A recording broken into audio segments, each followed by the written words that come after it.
Entonces vamos a empezar la clase del día de hoy. ¿Cómo están, compañeros?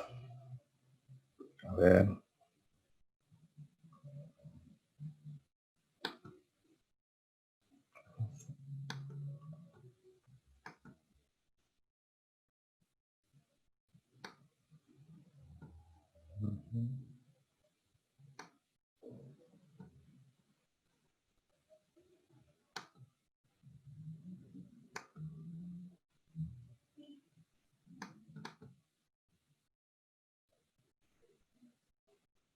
Buenas tardes con todos. ¿Pueden ver la pantalla? Sí se ve, amigo, buenas tardes. ¿Cómo están? Buenas tardes. Muy bien. Entonces, el día de hoy vamos a hablar, todavía creo que nos quedan dos clases más. Nos quedan la clase del día, a ver, déjenme ver. La clase del día 19 y creo que la clase del día 26, si no me equivoco, o hay algún cambio, doctora.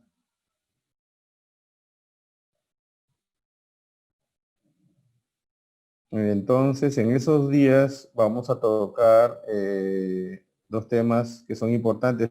Uno va a ser el tratamiento nutricional o el cuidado nutricional de pacientes con enfermedad renal. Vamos a tocar también tratamiento nutricional de la anemia, de las anemias. Y en la última clase vamos a tocar el tema de nutrición, también en la desnutrición, ¿no? Alimentación o cuidado nutricional y en la desnutrición. Y ahí vamos a tocar una parte de lo que es nutrición enteral y parenteral, que es lo que vamos a ver para terminar ya los ciclos de los cuidados, ¿no? Nutrición y los cuidados clínicos. Muy bien. Entonces vamos a empezar con la clase del día de hoy. ¿Alguien más? A ver cuántos son. 3.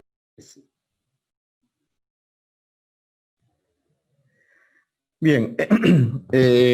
Miren, en el tema de nutrición y el tema de nutrición clínica en la parte del cuidado con VIH, SIDA y el cáncer, en el Perú nosotros en nutrición manejamos unas guías, ¿no? O sea, hay un consenso que, por ejemplo, para el VIH, Salud tiene su guía, MINSA también tiene una guía nutricional de los cuidados para la alimentación del paciente con VIH en varias etapas de la vida, por ejemplo, en la edad adulta, en el niño y en la gestante.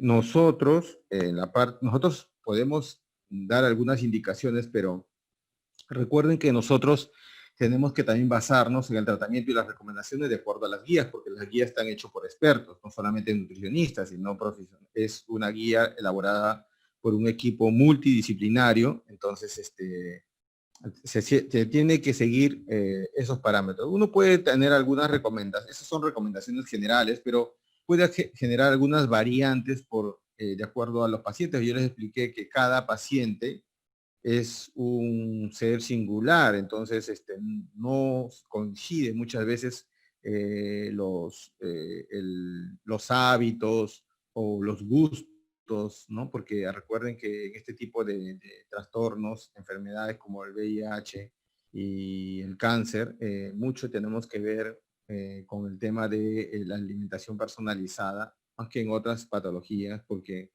acá vamos a ver pacientes que tienen problemas únicos y muchos en una fase final, terminal o en una fase intermedia, tienen problemas, por ejemplo, para los alimentos, para consumir alimentos. Entonces el apetito está disminuido, ¿no?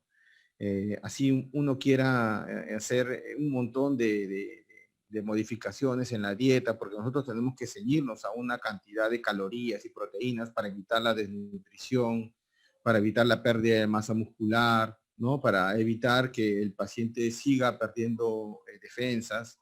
Entonces, lo que tenemos que, o para que pueda superar, por ejemplo, algunas infecciones, en el caso del VIH. Entonces, nosotros tenemos que seguir algunas pautas, pero los pacientes son individualizados, ¿no? O sea, el tratamiento debe ser individualizado y hay que llevar unas guías, unas explicaciones para cada paciente, ¿no? No todos son iguales y también la prescripción, por ejemplo, de la alimentación artificial, en este caso de lo que es la nutrición enteral o parenteral, tiene que ver mucho con el pronóstico del paciente, ¿no? Entonces, en algunos casos se odia ya prácticamente lo que es la dieta enteral o la parenteral, pero en algunos casos cuando hay un buen pronóstico se tiene que aplicar. Eso lo vamos a ver posteriormente. Muy bien, entonces avancemos. Lo primero que vamos a tocar es básicamente lo del cuidado nutricional en el paciente con VIH, SIDA. Y vamos a explicar entonces una pequeña introducción. Esto ya ustedes ya lo saben, solamente es un recordaris para saber cómo está el VIH en el mundo, ¿no? Según la OMS, se estima que a finales de 2019 había más o menos 38 millones de personas con VIH, ¿no? 38 millones de personas con VIH.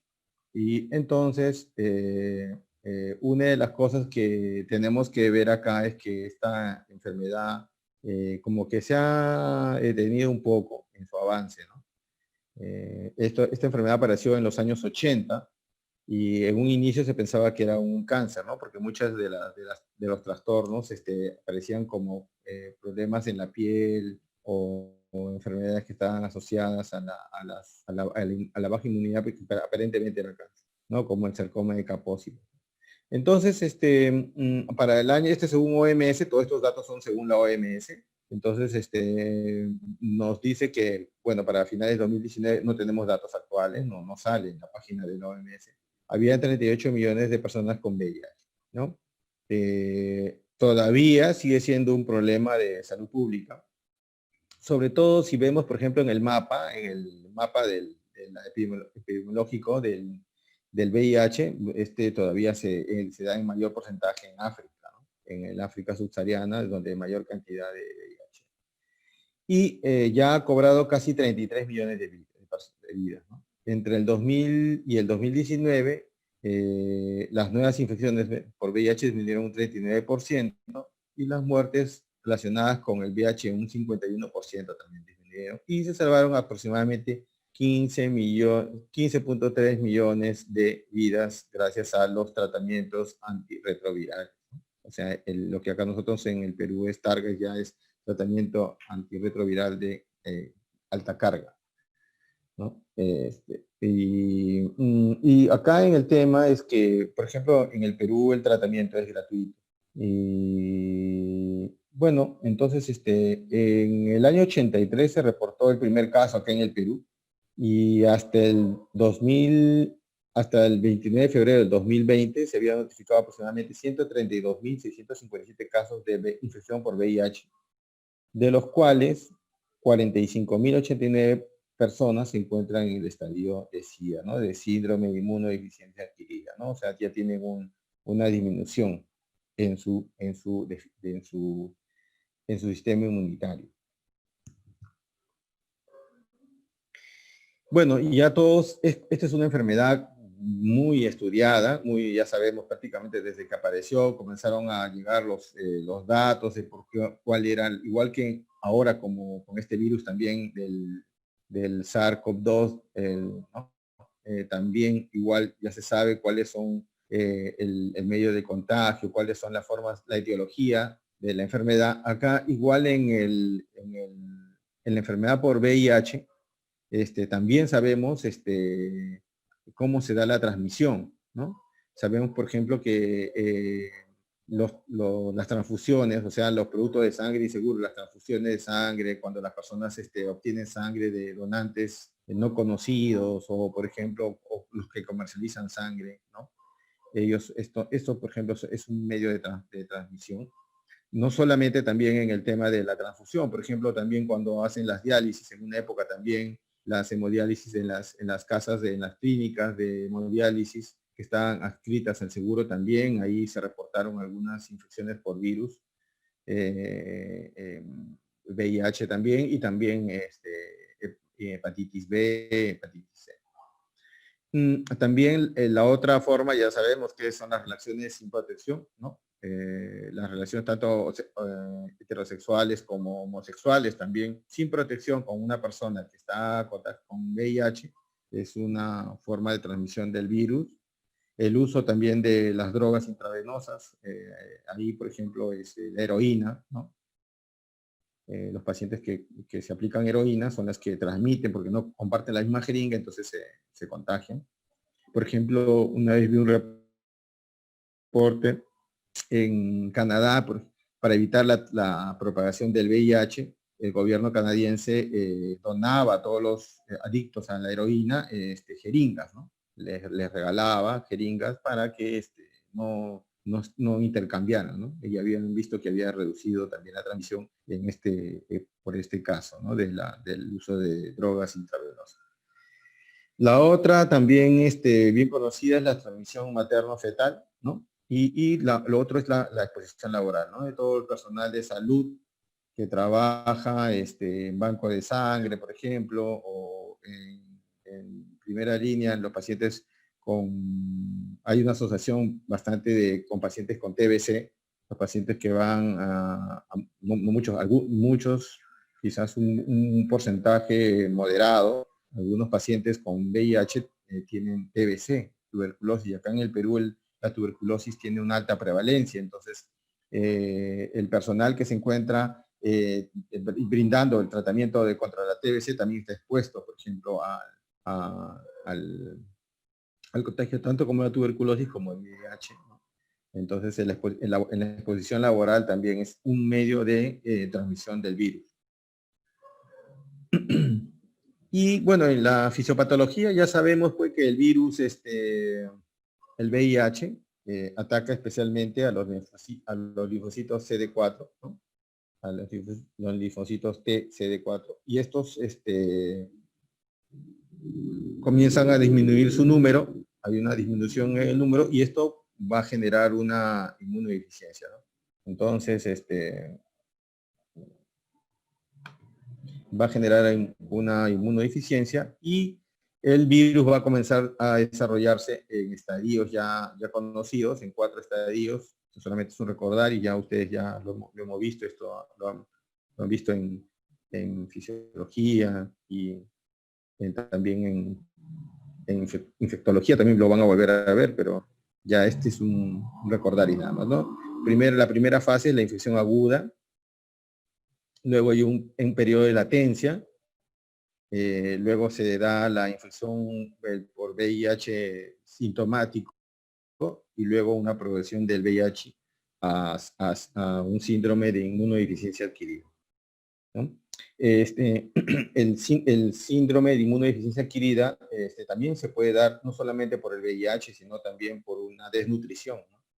La desnutrición también puede generar un síndrome de inmunodeficiencia adquirida, o sea, nutricional, no por VIH también. O sea, este es el SIDA, hay un SIDA nutricional también. También se ha estudiado esto en una época en los pacientes con desnutrición, también pueden generar un SIDA nutricional, un síndrome de inmunodeficiencia adquirida, pero por el tema nutricional.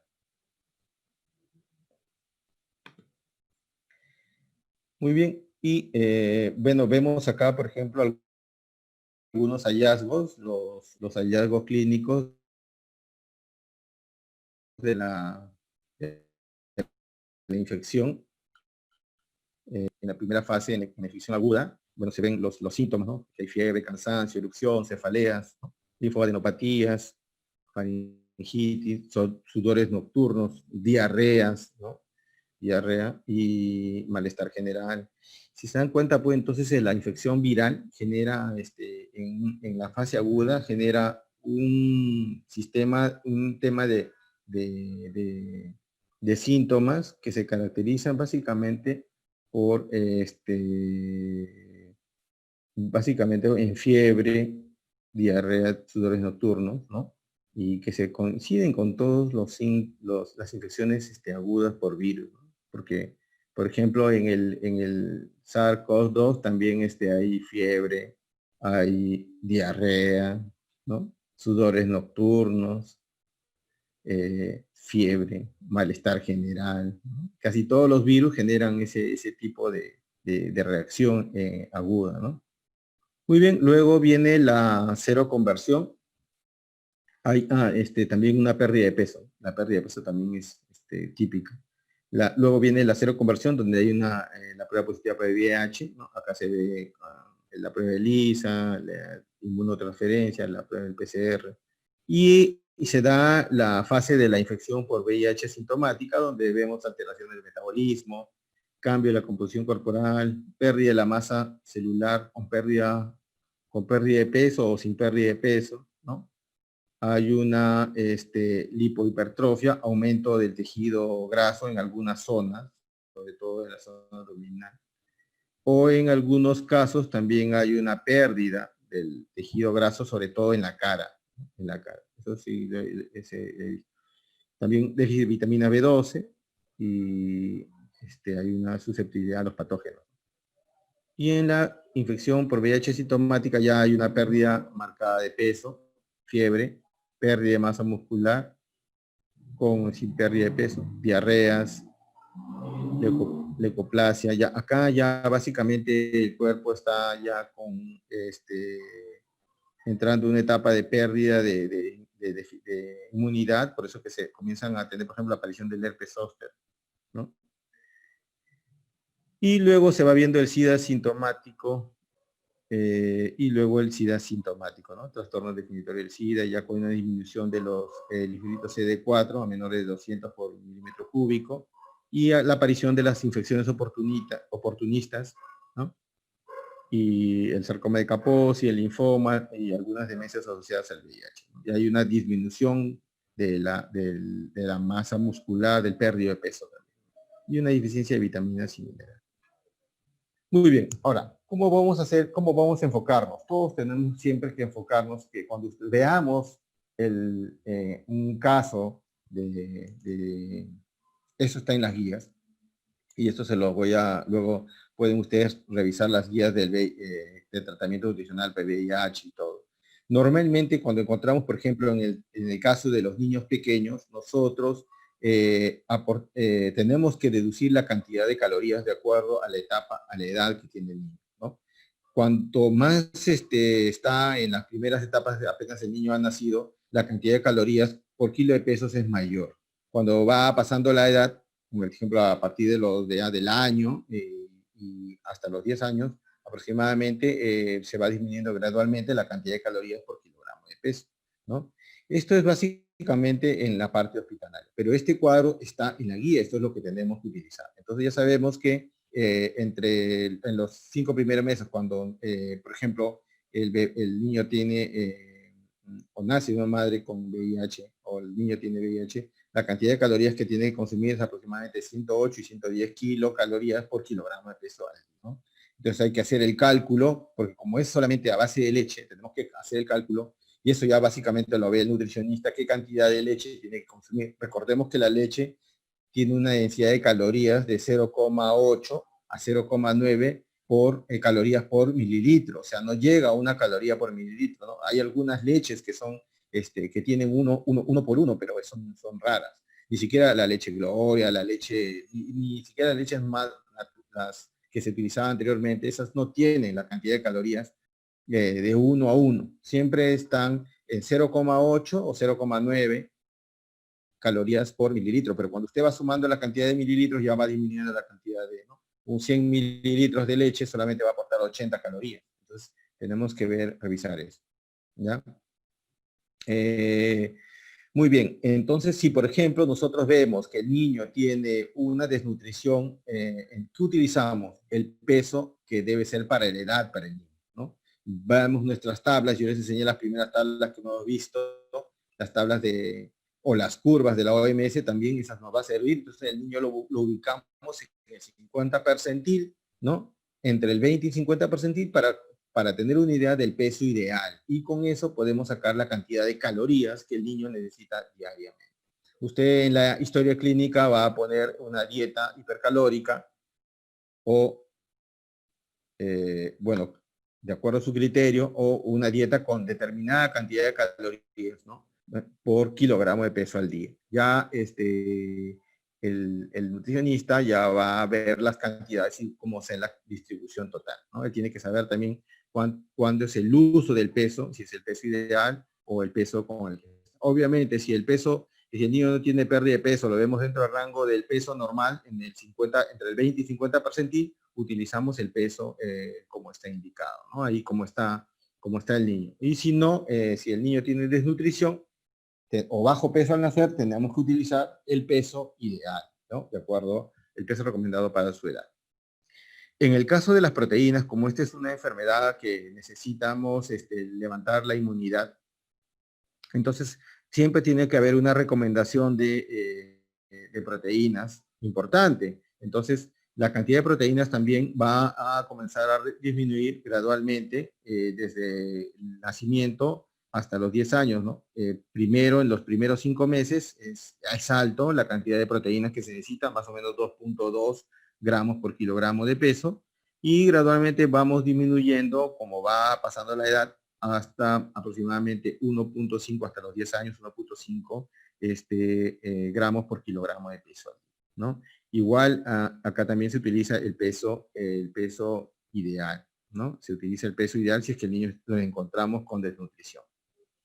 Y es importante también en el caso de los micronutrientes, el consumo de hierro, calcio, zinc, ¿no? Y que son minerales importantes para el crecimiento. También, si se puede, el uso de algunos otros suplementos, que también podría ser, por ejemplo, ácido fólico o complejo B, que podría también consumir.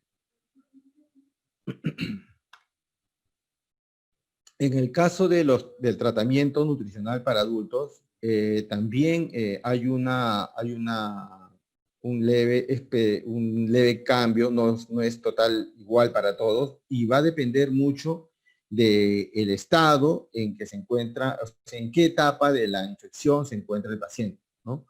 Cuando, por ejemplo, como siempre les dije, acá las recomendaciones básicamente son de calorías y proteínas, grasas, carbohidratos, eso se va amoldando al porcentaje normal, como le he dicho, por ejemplo, siempre es el 50% a 60% por la cantidad de carbohidratos, entre 20 y 25% la cantidad de proteínas, o entre 10 y 20%, perdón, y entre 20 y 25% en la cantidad de grasas, ¿no?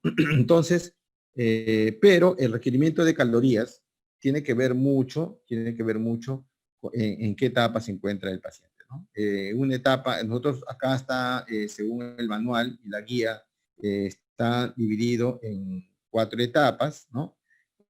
Cuando está el paciente asintomático, el paciente está todavía recién con pero hay una linfadenopatía persistente, generalizada, pero un VIH agudo en las primeras etapas, en la fase A, en la categoría clínica A, las recomendaciones deben ser entre 30 y 35 calorías por kilogramo de peso, ¿no? En calorías.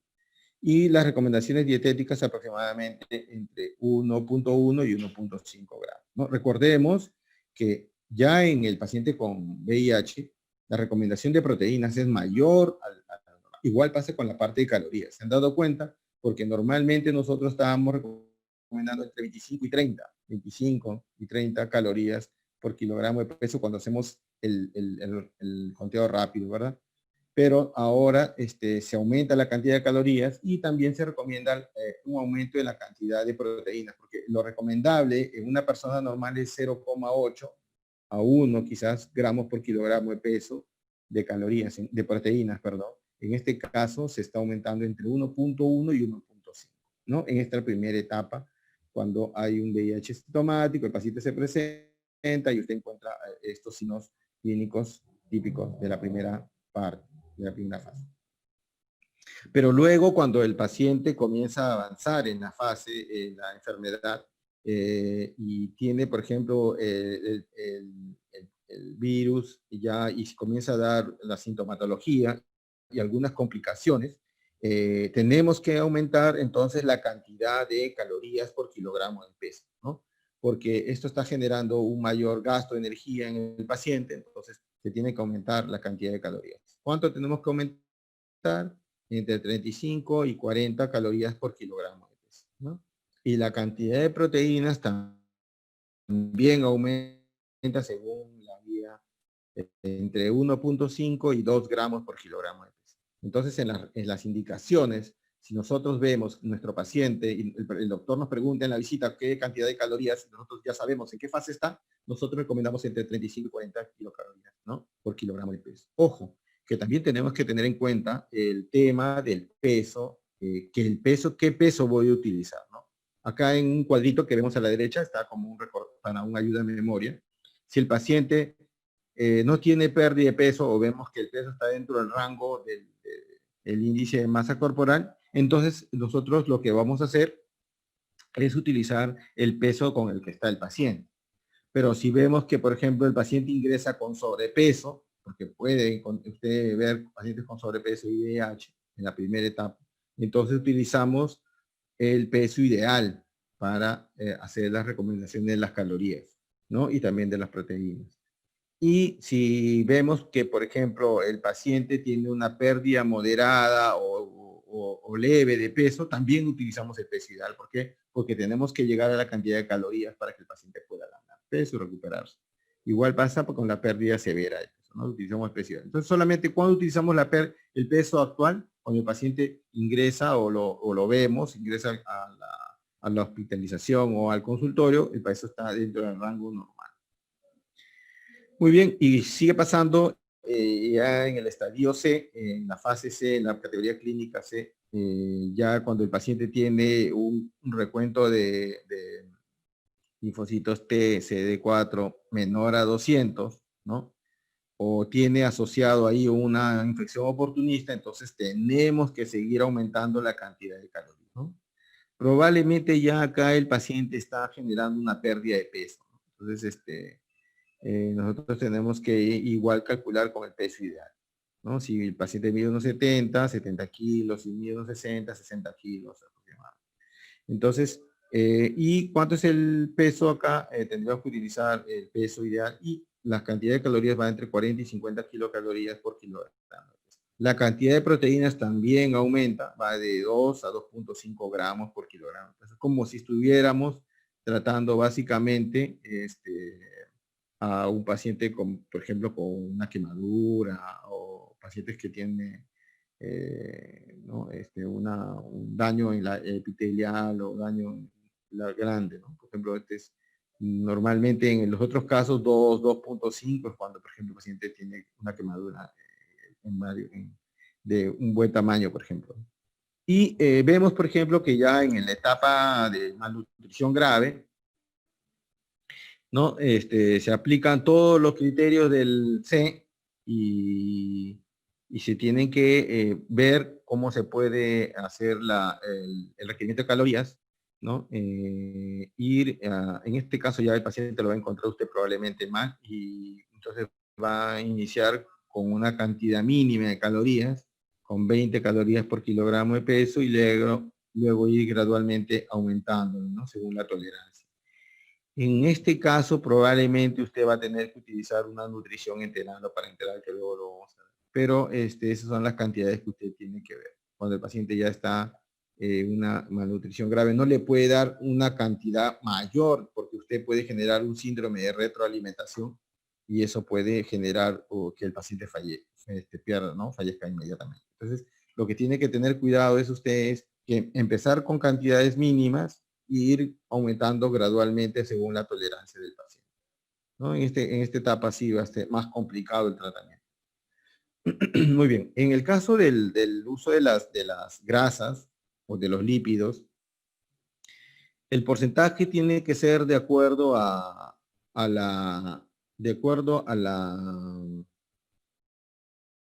tiene que ser de acuerdo a lo que siempre habíamos estipulado. ¿Se acuerdan que nosotros habíamos recomendado que el porcentaje de grasa debe ser entre 25 y 30% del valor calórico total? Eso se mantiene. Lo que sí tenemos que tener en cuenta es si el paciente comienza a generar algún síndrome, algún problema en la absorción. Normalmente lo que va a ocurrir es que va a encontrar pacientes, por ejemplo, con esteatorrea, que existe una inadecuada absorción de las grasas. Entonces hay que disminuir, ¿no? En el caso de que se encuentre con esteatorrea, disminuir la cantidad de grasas de la dieta, ¿no? Solamente entre 20 y 25%, ¿no? Y luego va a tener que revisar sus recomendaciones de acuerdo a cómo se presenta el paciente. En muchos casos el paciente va a presentar diarreas. Entonces, estas diarreas son diarreas de mala absorción, ¿no?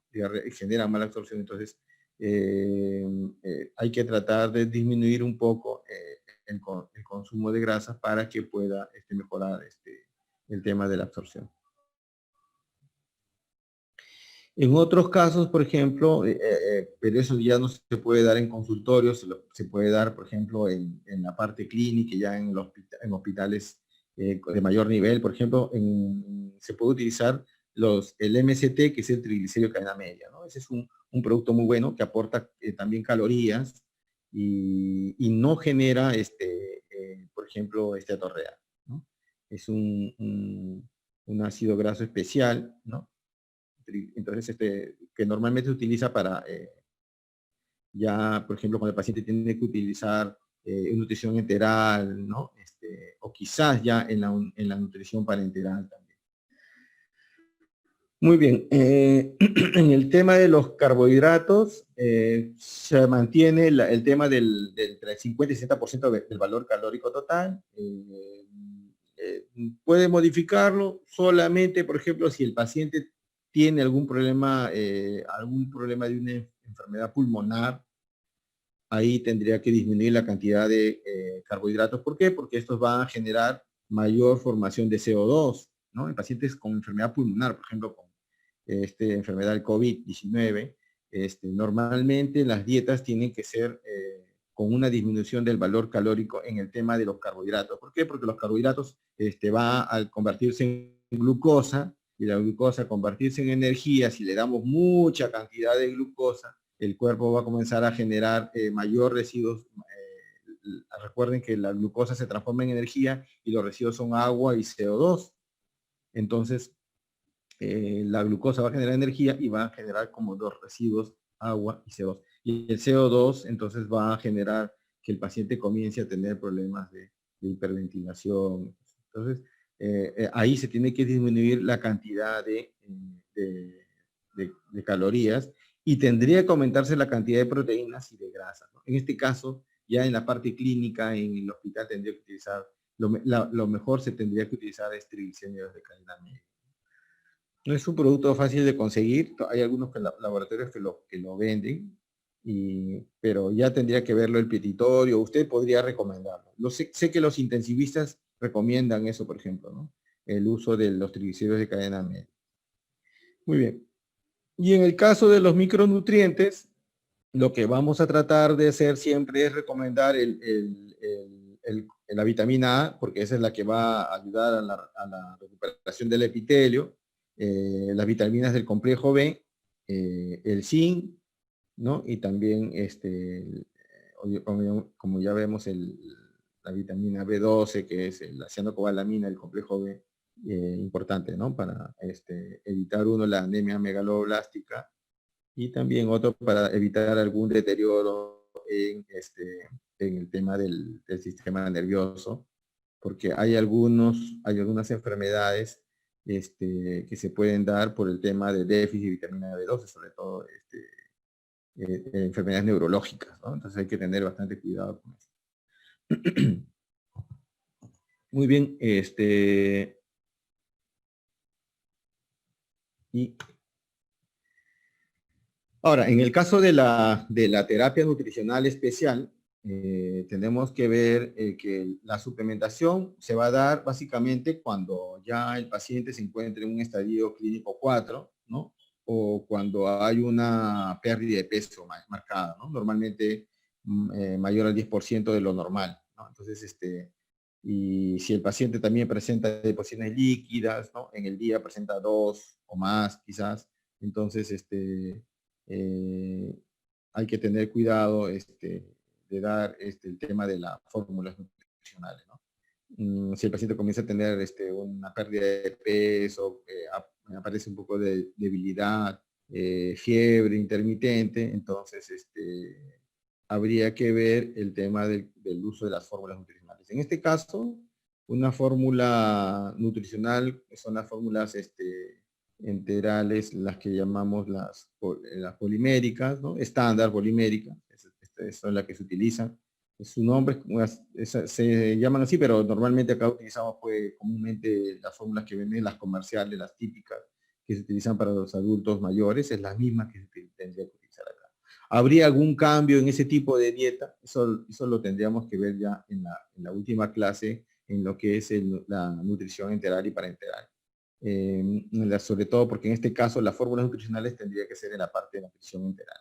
Acá tendríamos que ver qué tipo de nutrición tendríamos que darle, qué cantidad de calorías. En muchos casos, el paciente ya, por los problemas, por ejemplo, alguna infección en la boca o algún problema y ya no puede deglutir, le ponen una sonda nasogástrica, ¿no? Y entonces se va a tener que hacer la formulación de la cantidad de calorías. En este caso, usted hace la misma formulación, multiplica de acuerdo al estadio la cantidad de calorías por kilogramo de peso y la cantidad de proteínas por kilogramo de peso que necesite el paciente, y al nutricionista va a hacer la formulación del volumen. En este caso también usted podría recetar el volumen. El volumen también usted lo puede poner entre 1500 y 2000, dependiendo de la tolerancia del paciente. En muchos casos al inicio se comienza con 1000, 1200 y luego se va aumentando gradualmente hasta llegar a un volumen objetivo de 2000 mililitros, ¿no? Muy bien, y en el tema de la nutrición parenteral, puede ser en algún caso benéfica, pero habría que ver también algunos inconvenientes, porque recordemos que la nutrición parenteral total, que tiene que entrar por una vía central, puede tener riesgos de aparecer infecciones. Entonces, esto siempre tiene que tener un poco de cuidado de parte de usted al momento de prescribir esto, porque usted es el que va a prescribir. El médico está a cargo del paciente, entonces usted, el nutricionista, es el que va a seguir puede darle alguna sugerencia, pero al final el que va a decidir es usted. Entonces usted va a decir si él va por una nutrición enteral total, también podría ser parcial, ¿no? Porque podría ser mixta, puede ser oral, y para tratar de cubrir las necesidades de energía del día, usted va a tener que recomendarle una dieta enteral total, o parcial, perdón, por sonda nasogástrica. O en todo caso, si vemos que el paciente no responde a eso, ¿no? Entonces podríamos utilizar una nutrición parenteral total. Hay en muchos casos también nutrición parenteral parcial, o sea, mixta también, ¿no? Pero normalmente se utiliza la nutrición parenteral total. En este caso, cuando el problema ya está a nivel del aparato digestivo, entonces ya el paciente no puede absorber los nutrientes normalmente, entonces se da la nutrición parenteral total, ¿no? Entonces, ahí sí tendríamos que ver en la indicación, tiene que ser más concisa en el tema de las cantidades de calorías, en el tema de la cantidad de las proteínas, y en este caso ya lo vamos a estudiar luego, que para la nutrición parenteral total no se pone la cantidad de proteínas normalmente, hay que desdoblarla a la cantidad de nitrógeno. Entonces, eso usted va a tener que conocer también para que pueda usted recomendar a su paciente, ¿no? O en el momento de la visita, sepa que va a recomendar al médico que está acompañándole en la visita. Muy bien, recordemos que la nutrición enteral total puede ser por un tiempo o puede ser prolongada, ¿no? Hasta también a veces esta nutrición enteral se puede dar por medio de un botón gástrico, pero la nutrición parenteral total no es permanente, ¿no? Siempre va a tener sus riesgos y se va a tener que cortar en algún tiempo, o sea, no va a ser de por vida. Que normalmente la nutrición enteral total sí podría ser por un tiempo un poquito más prolongado. Muy bien, como nosotros tenemos que dar algunas recomendaciones, porque básicamente también al paciente que está, por ejemplo, en nuestro programa de VIH y TBC, por ejemplo, y tenemos que darle algunas recomendaciones, nosotros le damos las recomendaciones, ¿no? Por ejemplo, el paciente tiene que aumentar la cantidad de calorías en su dieta, ¿qué le decimos, señora? Tiene que dividir la dieta, su alimentación, en 6 porciones, ¿no?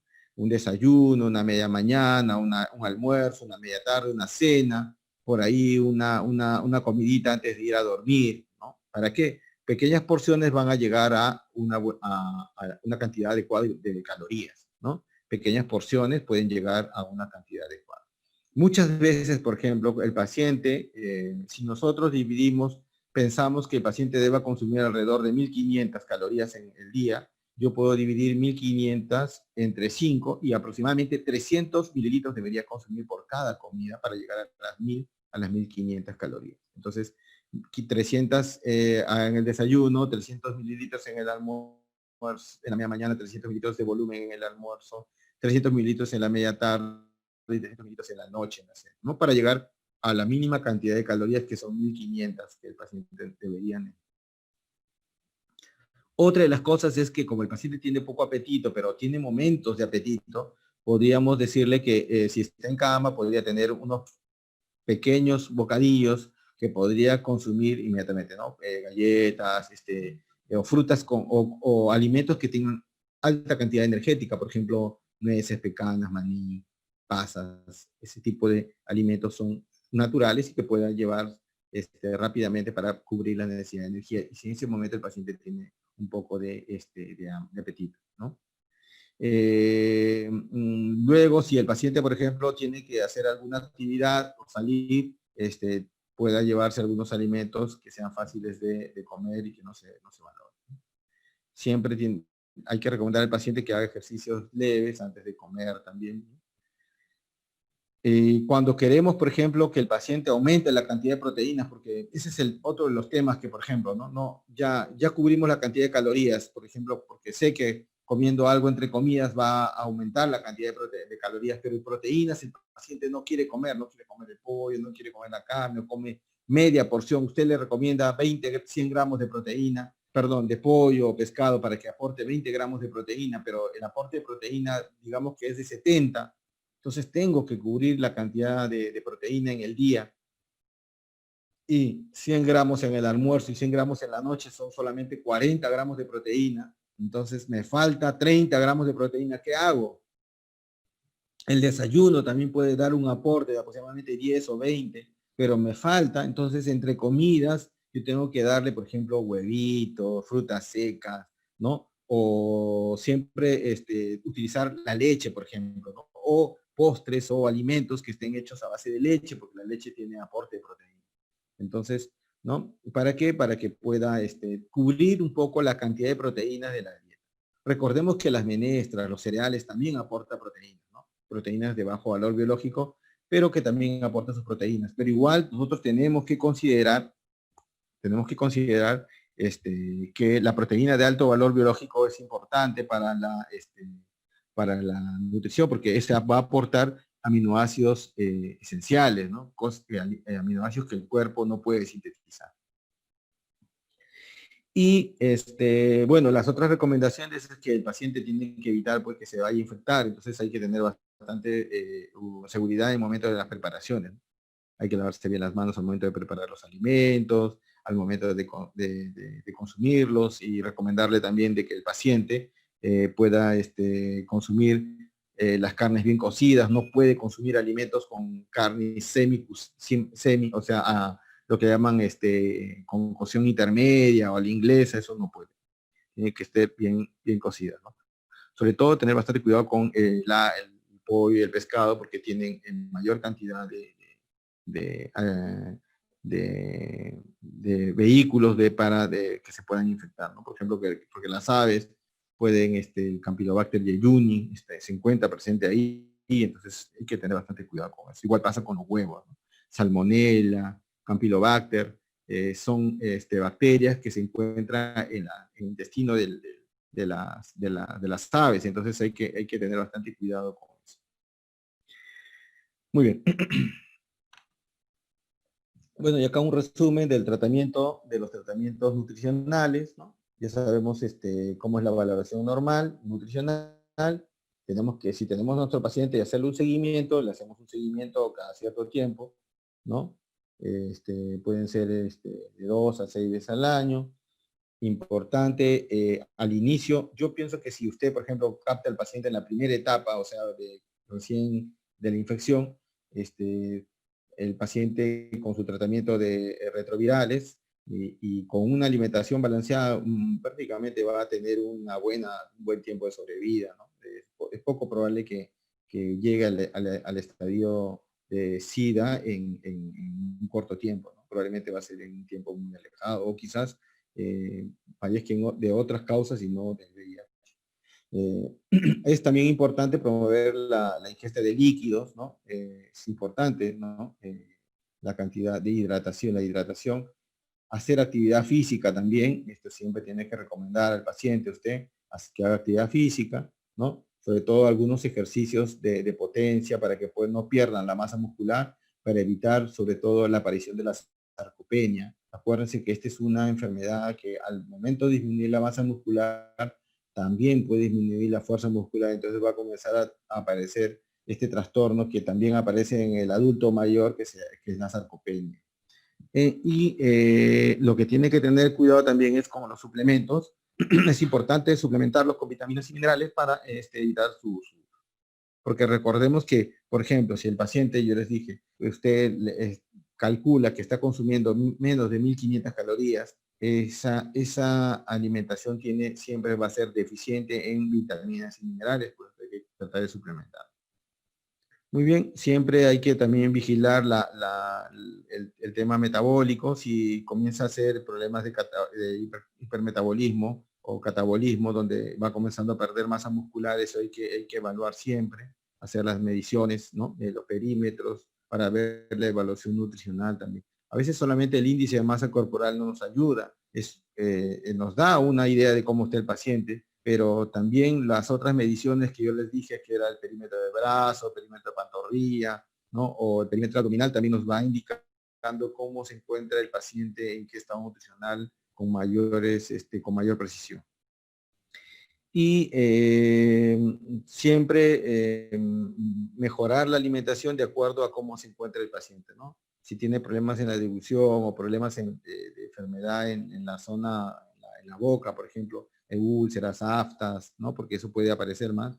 Entonces, lo que tiene que usted hacer es dar las indicaciones para que pueda comer alimentos más blandos, más frescos, que no sean muy calientes, sino tibios, ¿no? Para que sean más fáciles de deglutir. Muchas veces va usted que tener que utilizar estimulantes del apetito, ¿no? Por ejemplo, hay unos productos que se utilizaban antes, Welton, Eliton, Tonicon, son estimulantes del apetito que se pueden dar al paciente para poder mejorar su apetito, su ingesta, ¿no? Porque eso siempre va a presentar el paciente con VIH una disminución del apetito marcado, ¿no? A veces esta enfermedad está asociada a la tuberculosis y peor todavía. Y utilizar la nutrición parenteral en el caso de que sea necesario, ¿no? Cuando tenemos una expectativa de vida y por ahí ha habido un pequeño problema, podríamos utilizar entonces la nutrición parenteral, ¿no? Eso va a depender mucho de su criterio, de usted qué va a utilizar, una nutrición enteral o una nutrición parenteral. Es importante que usted vea eso. Bueno, el uso de anabolizantes, bueno, acá no he visto ningún nutricionista médico que haya utilizado eso, no sé, de verdad. En la parte nutricional se dice que mejoraría la captación y evitaría también la pérdida de la masa muscular, pero eso está un poco como que en estudio también, ¿no? Muy bien, vamos a ver acá el caso clínico. Hasta el momento, ¿alguna pregunta? Se han visto, acá, por ejemplo, han visto que no he dejado un esquema como en las otras dietas, que había un desayuno, almuerzo, cena, porque ya básicamente en un paciente con VIH, el esquema es el esquema normal que una persona debe comer, ¿no? En este tema, el paciente debe comer normal. Lo que hay que aumentar quizás es la cantidad de proteínas de acuerdo a la necesidad del paciente, ¿no? Ya vieron los esquemas, siempre hay un desayuno, una media mañana, un almuerzo, una media tarde y una cena.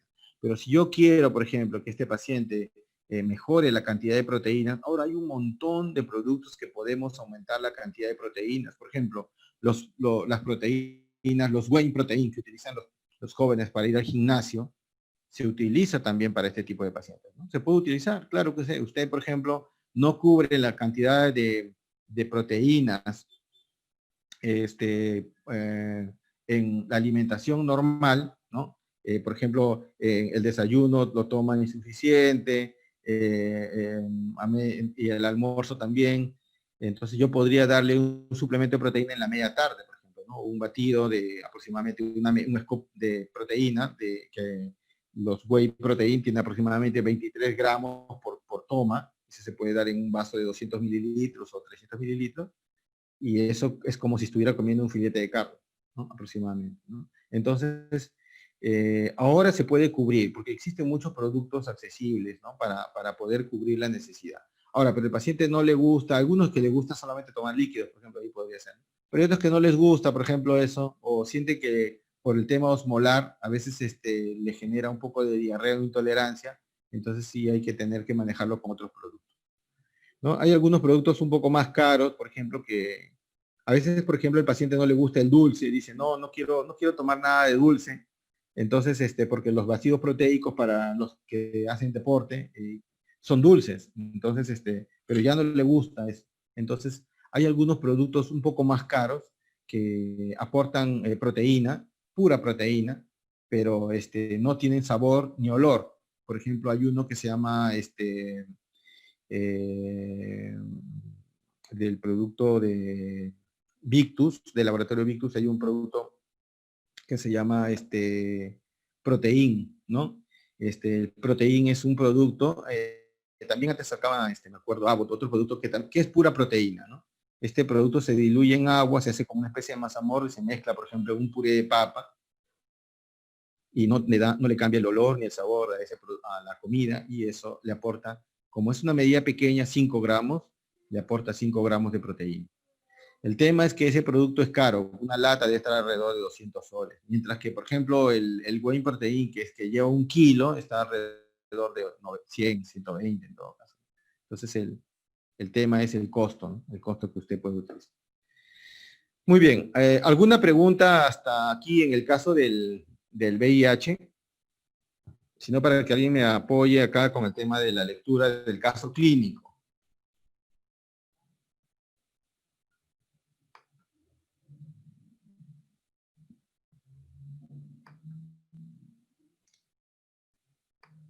¿Alguien me quiere apoyar?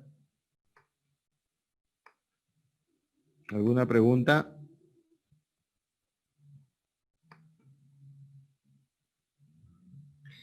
Bueno, No. entonces, a ver, dígame. Compañero, una consulta. Sabemos que el paciente con VIH está inmunodeprimido, ¿no? Y la secuela casi siempre va acompañada con la TB. ¿Con la ¿Algún qué? ¿Con la qué? medicamento, ¿Con la qué se cortó esa el para? esquema de TB, Ah, ya. o sea, la infección TB-VIH Claro, claro. en pacientes inmunodeprimidos, Ujú. ¿no? ¿Alguna dieta especial o seguimos lo que está usted marcando?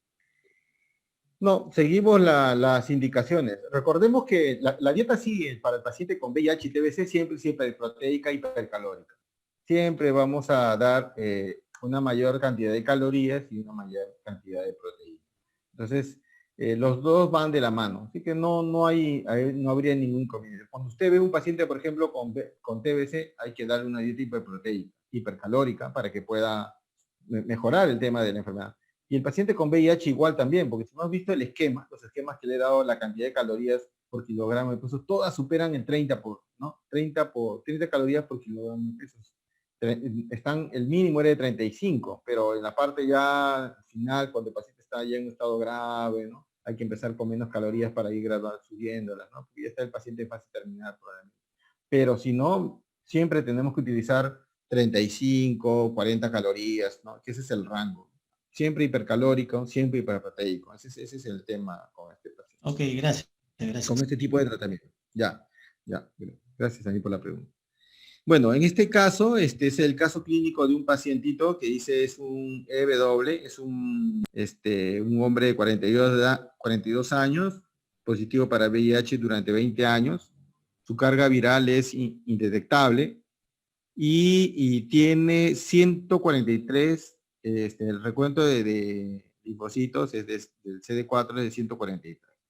El régimen antirretroviral consiste en raltegravir, atazanavir, ritonavir y entripsitabina.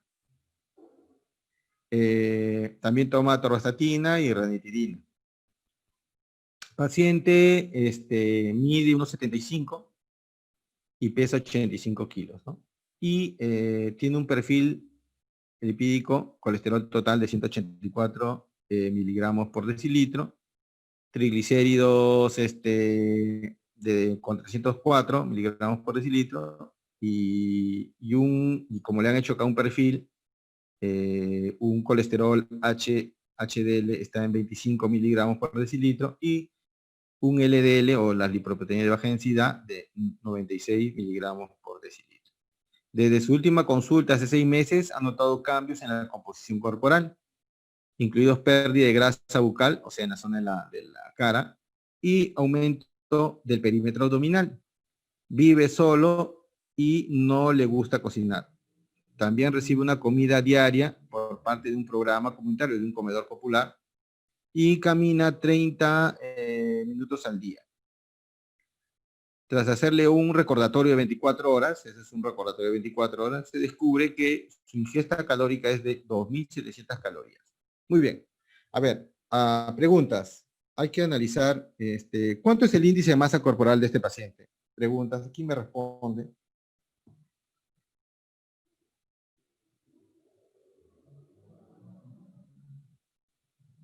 A ver. Índice de masa corporal, ya se lo sabemos. A ver, Ingrid Alcalde, ¿cuánto es el índice de masa corporal del paciente?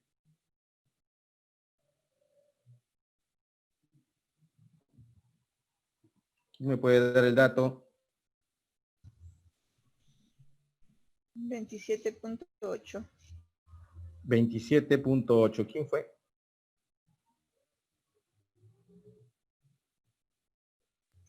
El peso es 85 sobre la talla, que es 1.75 al cuadrado. Ajá, muy bien, perfecto. 76. Muy bien, muy bien. ¿Cuál es su nombre? Janet. Janet, ya, muy bien, Janet, perfecto. Muy bien, perfecto. Entonces el paciente está con sobrepeso, ¿verdad? Tiene un diagnóstico de sobrepeso. ¿Qué peso, si nosotros tenemos que hacer el cálculo de calorías, cuál sería el peso ideal que tendríamos que utilizar? ¿Cuál sería el peso ideal? Así, usted estaba pasando la visita y usted, ¿cuál sería el peso ideal?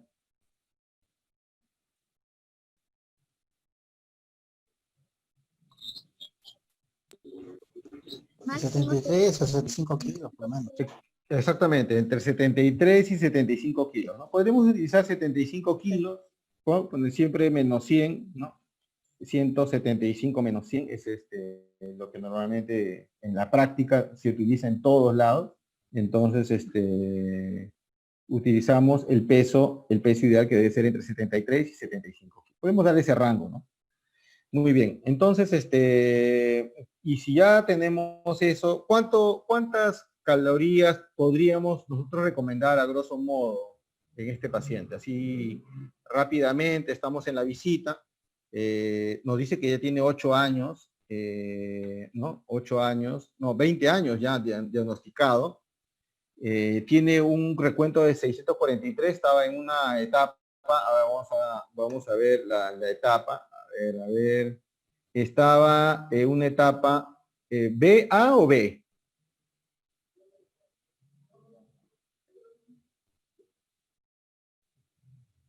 En una etapa A o B, categoría clínica A o B.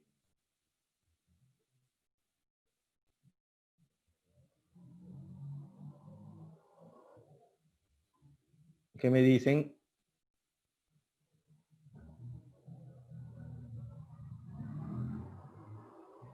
Ah, ¿verdad? Porque el paciente no está haciendo otro síntoma, no está haciendo otros síntomas y tiene su tratamiento normal, su rango de linfocitos está dentro del rango aceptable todavía, entonces podríamos utilizar el rango A, ¿no? Y en el rango A, ¿cuánto era la cantidad de calorías que teníamos que darle? Era entre 30 y 35 calorías y el requerimiento de proteínas era entre 1.5 y 1.1, 1.5 gramos por kilogramo de peso. Entonces, ya alguien calculó la cantidad de calorías que el paciente necesita aproximadamente.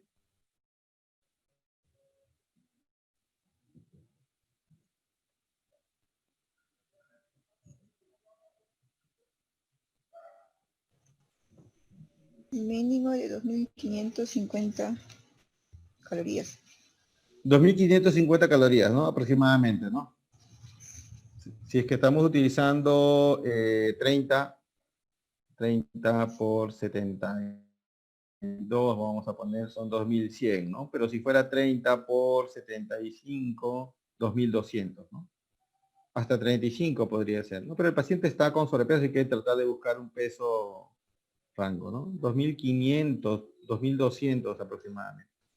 Entonces, si es entre 2.200 y 2.500, ¿el paciente está consumiendo más o no? Sí. ¿No? Está consumiendo más de lo que su cuerpo necesita. ¿Cuántos gramos de proteína debería consumir el paciente también? A ver quién lo saca rápido.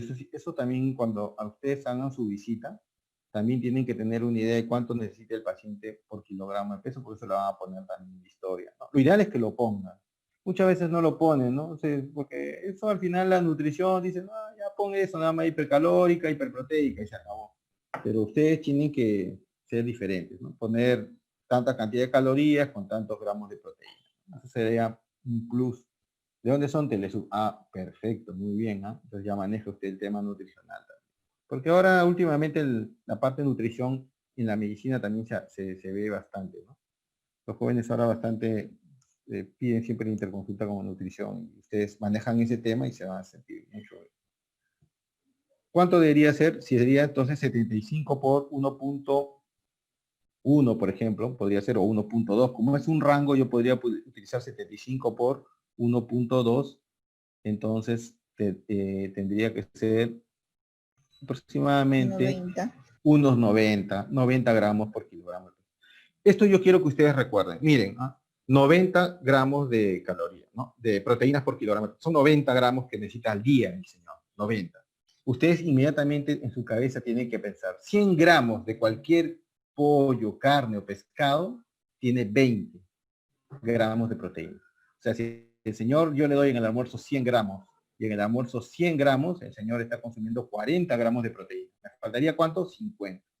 Los desayunos típicos acá en Perú, como llevan huevo y leche, normalmente hacen casi 20 gramos entre los dos, entre 16 y 20 gramos, ¿no? Si lleva leche, porque recuerden que es una dieta hiperproteica, entonces tendría que tomar leche. Entonces estamos ahí hablando de casi 60, nos faltaría 30, ¿no? 30.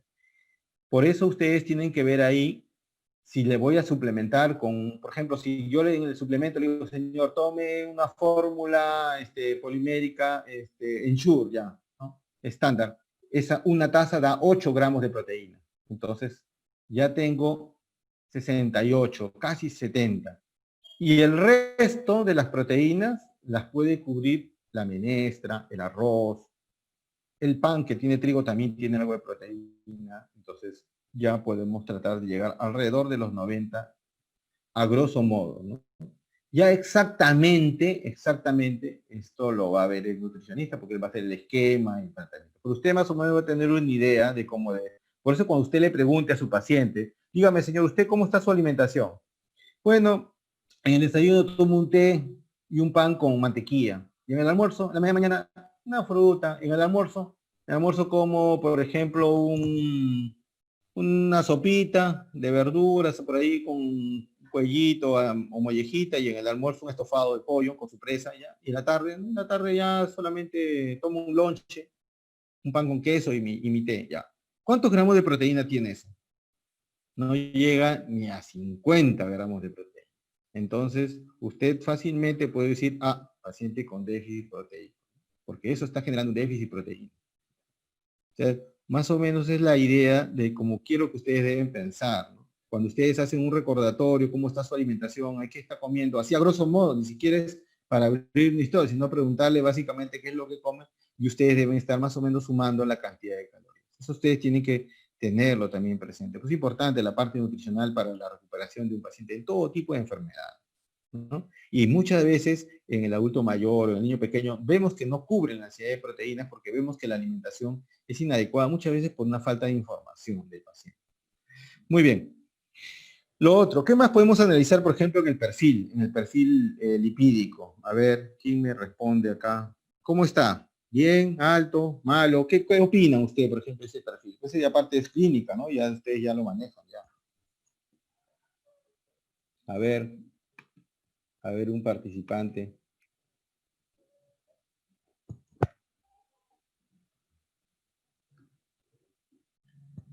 Avanzamos, a ver, ¿alguien? ¿Nadie? Muy bien. Vemos, por ejemplo, que el paciente tiene triglicéridos altos. Entonces, con mayor razón, la dieta tiene que tener una disminución de los carbohidratos, ¿no? Usted va a tener que explicarle, señor, no puede comer muchos carbohidratos, tiene que comer carbohidratos complejos, no comer harinas, panes, así seguido, porque eso va a aumentar la cantidad de triglicéridos y también el consumo de grasa, ¿no? De grasa saturada. Recordemos que el triglicérido se forma por dos vías, ¿no? Por el exceso de grasas que comemos en el día y también por el exceso de carbohidratos que comemos y que no quemamos durante el día, ¿no? No gastamos de energía.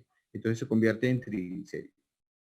Muy bien, y vemos que el señor, obviamente por el sedentarismo, bueno, por un tema genético, quizás tiene un colesterol HDL bajo, ¿no?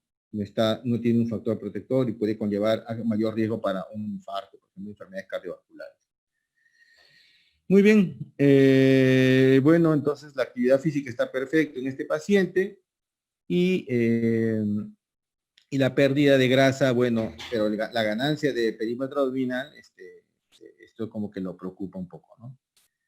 En este caso sí, él tiene que mejorar su alimentación para bajar de peso porque está generando un incremento del perímetro. No nos dice cuánto está de perímetro abdominal, ya sabemos cuánto es el rango máximo para ya luego decir que este paciente tiene obesidad abdominal. Muy bien, ya sabemos entonces que este paciente necesita menos de 2.500 calorías para... Acá hay algunas preguntas que espero que las respondan luego y que las manejen. Vamos a pasar entonces con el último tema del paciente del cuidado nutricional en el cáncer. Que nos queda solamente media horita. Muy bien. Bueno, en este caso, en el tema del cáncer, según la OMS, es una de las primeras causas de muerte a nivel mundial. En el 2012, esta es toda información, datos del OMS, 8.2 millones de muertes en el 2012 a causa del cáncer, ¿no? La mayor parte de enfermedad de cáncer a nivel mundial, no a nivel de Perú, es pulmón, hígado, estómago, colon y mama. Acá en el Perú, cáncer de próstata también. Acá no dice, pero cáncer de próstata también. Cáncer de colon, cáncer de estómago, también en el Perú se da bastante.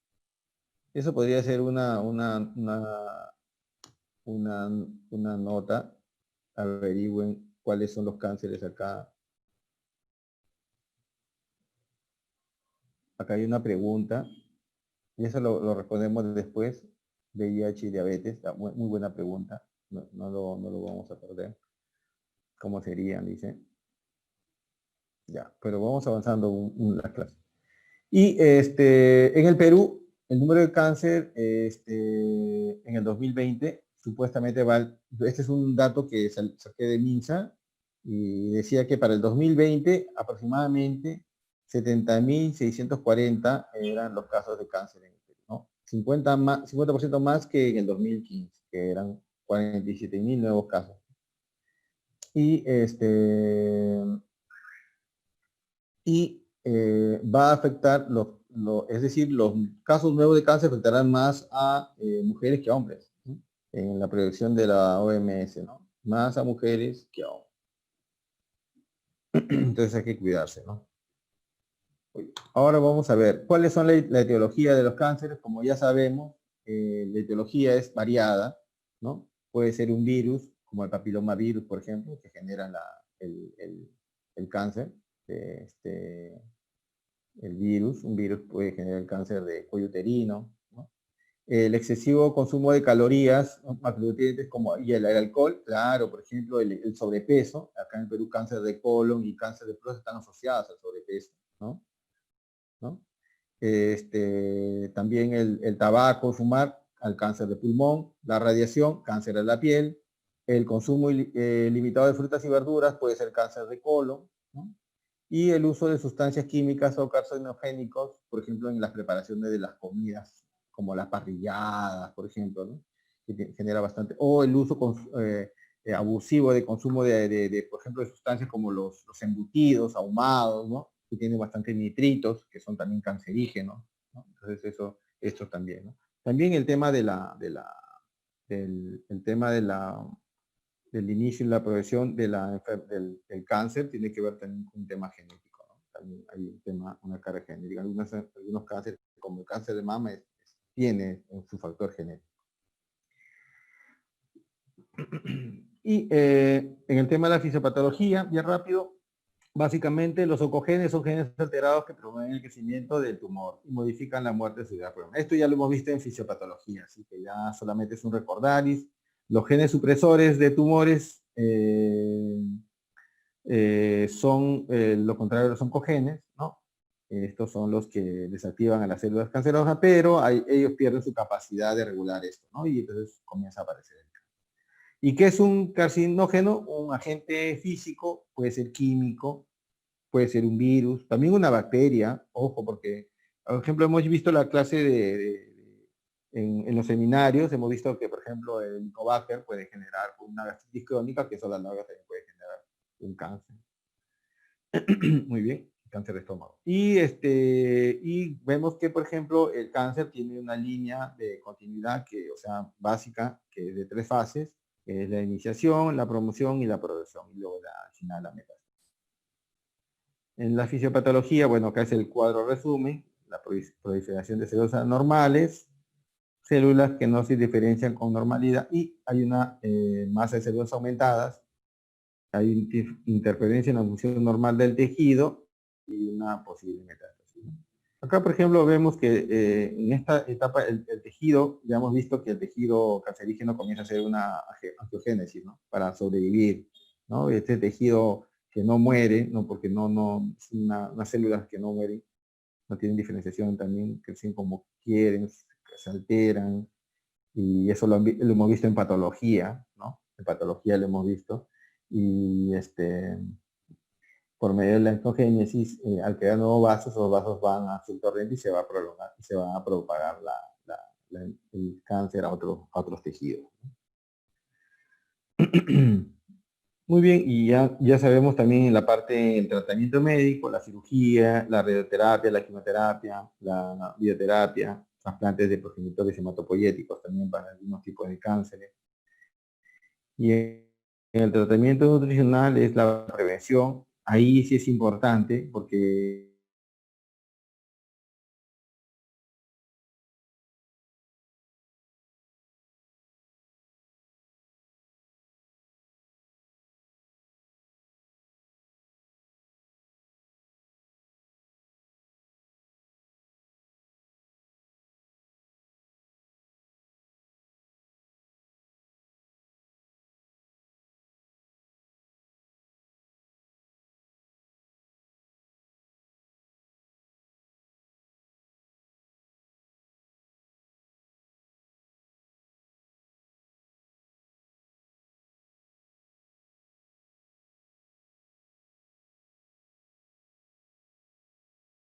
entonces alimentos que generan, que nosotros llamamos inhibidores dietéticos de los carcinogénicos, ¿no? O de las células carcinógenas.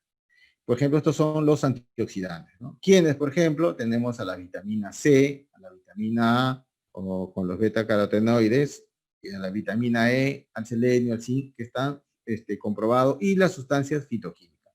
Pero ojo, estos son productos que se utilizan normalmente en esta etapa de su vida, ¿no?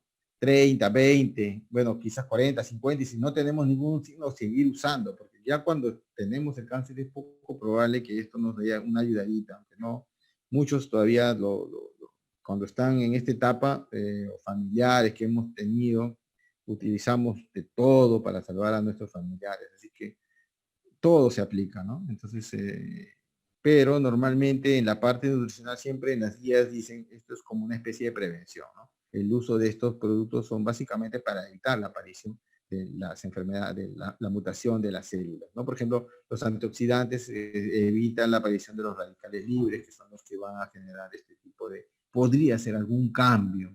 Recordemos que estos alimentos pueden generar una especie de prevención y evitar la aparición pronta de este tipo de mutaciones. Y algunos productos dietéticos, ¿no? Que también, promotores dietéticos que también pueden darnos de la carcinogenia, ¿no? Que podrían ser, por ejemplo, las grasas, ¿no? Las grasas, las carnes rojas o los hidrocarburos aromáticos policíclicos que también se encuentran dentro de la preparación de las comidas grasosas, por ejemplo, las frituras, pues. Cuando, por ejemplo, comemos una salchipapa, un bróster, por ejemplo, y ese aceite que nosotros no hemos visto, que es recalentado, genera sustancias dañinas, ¿no? Que son estos justamente los hidrocarburos aromáticos. Y también otros productos más que generan, que son cancerígenos, comprobados, ¿no? Y este tipo de preparaciones son cuando nosotros preparamos también carnes a alta temperatura, por ejemplo, y sin protección, por ejemplo, no hay una sartén, sino van directamente al producto, por ejemplo, como son en las parrillas, o por ejemplo en la preparación tipo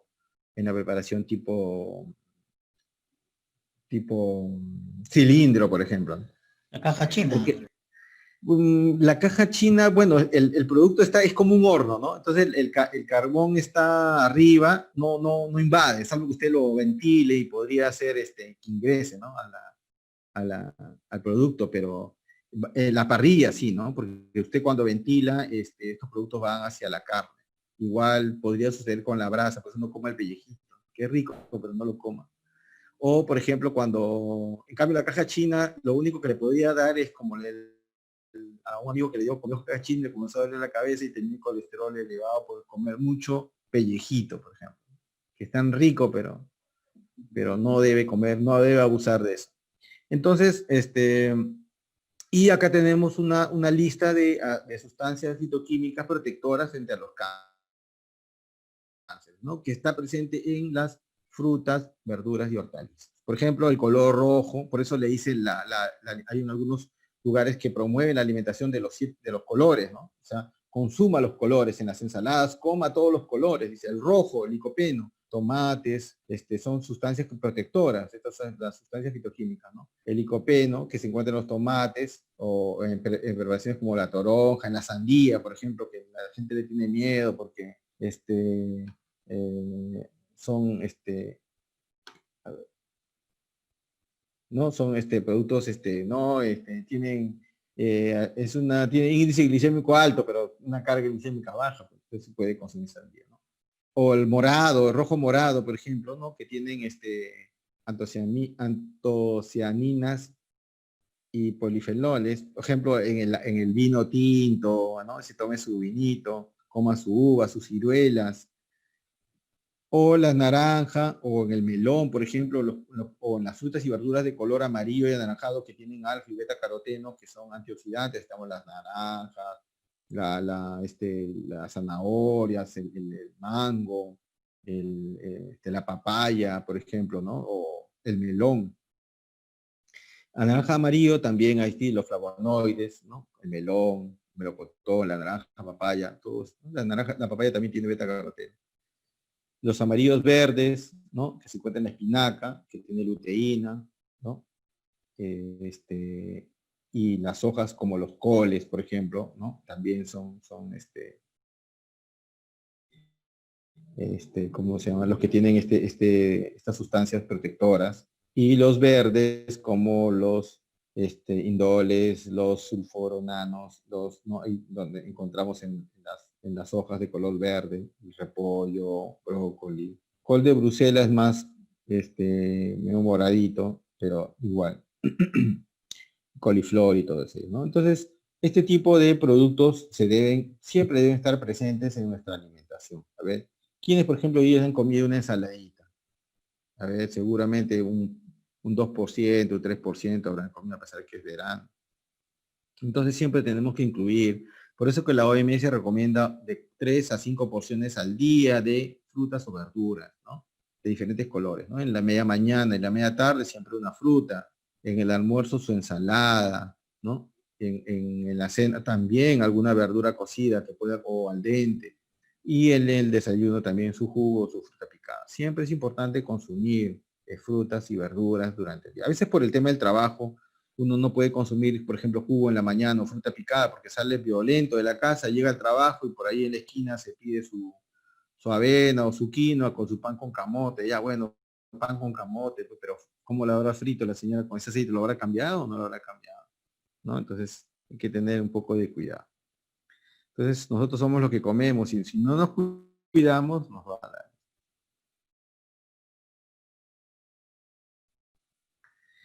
Y el tema en la parte nutricional es el alcohol, por ejemplo, ¿no? Que tiene el consumo de alcohol en exceso, siempre tiene riesgos de enfermedades de cáncer en la boca, en la faringe, ¿no? Sobre todo los que les gustan los tragos fuertes como el whisky, el pisco, ¿no? Son dañinos. ¿No? Y también el excesivo peso, el peso alto, el índice de masa corporal elevado, con sobrepeso y obesidad, es un factor de riesgo para padecer cáncer, ¿no? Según algunos estudios, entre el 6% de todos los cánceres es por una ingesta alta de calorías y tiene que ver mucho con el sobrepeso y la obesidad. También el consumo de alimentos de carnes cocidos a alta temperatura, como les dije, y sobre todo expuestas al fuego o a la brasa, o no. Entonces esto puede generar algunas sustancias que son dañinas y que sabemos que son cancerígenas, ¿no? Como son las aminas heterocíclicas, los hidrocarburos aromáticos policíclicos y los compuestos N-nitrosos, ¿no? Que también son dañinos, ¿no? Acá están también. Y algunas sustancias, por ejemplo, la preparación que se encuentra en la fabricación de los plásticos o de los tuppers, ¿no? Donde nosotros guardamos a veces la comida, se ha demostrado que puede haber una incidencia de cáncer. Entonces, pues, hay que cambiar esos tuppers cada 6, 5 meses, ya se están oscureciendo los tuppers de plástico, bótelos, ¿no? Si va a poner ahí comida, cámbielos o utilice tuppers de vidrio. Muy bien, y en el tratamiento nutricional, ¿qué se va a ver acá? Básicamente, el tratamiento nutricional también, al ser una enfermedad hipercatabólica, donde hay una pérdida de masa muscular, una pérdida de peso también, y uno necesita una mayor cantidad de calorías, entonces nosotros tenemos que ver que la cantidad de calorías va a depender mucho en qué etapa o en qué situación se está presentando el cáncer, ¿no? Por ejemplo, si nosotros vemos que el cáncer, hay una represión nutricional y un aumento de peso, entonces el paciente está mejorando, no debemos superar las 40 calorías por kilogramo al día, ¿no? Igual sucede cuando el paciente está con un metabolismo normal, ¿no? 25 a 30 calorías por kilogramo de peso. Perdón, la primera parte es cuando necesitamos que el paciente gane peso, ¿no? Entre 30 y 40 kilocalorías por kilogramo de peso, ¿no? Entonces tenemos que, el objetivo es tratar de ganar peso, entonces aumentamos la cantidad de calorías. Si el paciente tiene un metabolismo normal, se mantiene, fue detectado en una etapa temprana su cáncer y el paciente está en unos controles normales, entonces la cantidad de calorías no varía, está entre 25 y 30 de las que normalmente siempre pedimos, ¿no? Es la cantidad de calorías que normalmente pedimos. Y si el cáncer ya genera un hipermetabolismo y estrés, aumentamos en la misma porción 35 calorías por kilogramo de peso al día. Y cuando hay un, por ejemplo, trasplante, ¿no?, hematopoyético, de células madre o en el tema de las enfermedades como de los cánceres que tienen que ver con tejido con la sangre. Entonces, la cantidad de calorías va a variar también, ¿no? Y de acuerdo si el paciente tiene también una sepsis entre 20 y 25 y 30 calorías, y si es obesidad, entre 21 y 25. Esto es está tomado del Aspen, que es un grupo que tiene que ver con la parte del soporte nutricional. Muy bien. Y en el tema del requerimiento de proteínas, siempre las cantidades también van a tener que ver mucho con el tema de con cómo está avanzando la enfermedad, ¿no? Si por ejemplo el paciente necesita estar sometido a un trasplante, por ejemplo, de progenitores hematopoyéticos, siempre entre 1.5 y 1.2. Si el paciente está con un estrés grave, ¿no?, y necesita mayor cantidad de proteínas, vemos que está bajando de peso, aumentar la cantidad de proteínas de 1.5 a 2. Siempre hay que ver que el requerimiento de las proteínas son de acuerdo al peso donde está, ¿no? Peso ideal, el peso. Muy bien. Y ¿qué hay que tener en cuenta en el tema de la parte nutricional, ¿no? Primero, para la dieta tiene que ser individualizada, ¿no? Y como yo les dije, hay que ver cómo se encuentra el cáncer, ¿no? Cómo lo está afectando al paciente, cuál va a ser nuestro pronóstico en el caso del paciente, ¿no? ¿Qué indicaciones, qué vemos de pronóstico, ¿no? ¿En qué tiempo? Corto plazo, mediano plazo, ¿no? Entonces, y vemos cómo está en el estado nutricional de nuestra paciente, ¿no? Nosotros hacemos la evaluación nutricional de su índice de masa corporal, su perímetro de brazo, su perímetro de pantorrilla, y vemos el estado nutricional de cómo se encuentra el paciente. Y de acuerdo a eso, y también el tipo de terapia que está recibiendo. De acuerdo a eso nosotros vamos a evaluar entonces su alimentación. En este caso, en la parte médica, solamente nosotros nos dedicamos a ver en la parte del requerimiento de calorías que necesitamos, ¿no? Cuánta cantidad de calorías necesita el paciente, es lo que usted va a ver, y cuánto cantidad de proteínas necesita el paciente, ¿no? En todo caso, siempre las recomendaciones deben ser de la forma como deben ser preparadas. Usted va a encontrar pues, que el paciente no va a tener mucho apetito, por ejemplo, las quimioterapias genera pues, el paciente cansancio, agotamiento, no necesidad de comer, o sea, disminución del apetito marcado, problemas a veces en el tema de la deglución, el sabor de las comidas. Entonces, y en la misma textura de la comida el paciente le molesta, ¿no? Entonces, usted va a tener que, esa vez la va a ver la parte, lo ve el nutricionista. Entonces, nosotros como médicos tenemos que ver la parte, podemos dar esas recomendaciones, pero tenemos que ver básicamente la parte de los macronutrientes en el tema de las calorías y la cantidad de proteínas que debe necesitar el paciente para cubrir sus necesidades. Ya el profesional nutricionista especializado en oncología, o sea, hay un nutricionista que se especializa en esta parte clínica, solamente de cáncer. Entonces ese es el que va a ver la parte del esquema de la alimentación, ¿no? Que siempre va a recomendar qué tipos de alimentos deben ir, qué alimentos no deben ir porque estimulan la aparición más del cáncer. Por ejemplo, no puede consumir, muchas veces se le limita el consumo de los lácteos, por ejemplo, ¿no?